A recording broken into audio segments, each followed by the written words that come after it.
பண்ணிக்கங்க. இப்போ கலரே மாறிடுச்சு. நம்மளுக்கு பிரியாணிக்கான எல்லா கலரும் வந்துருச்சு.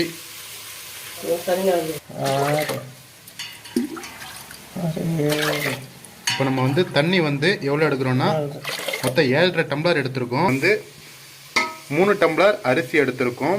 1 டம்ளர் அரிசிக்கு 2.5 டம்ளர் தண்ணி நம்ம ஆட் பண்ணுவோம்.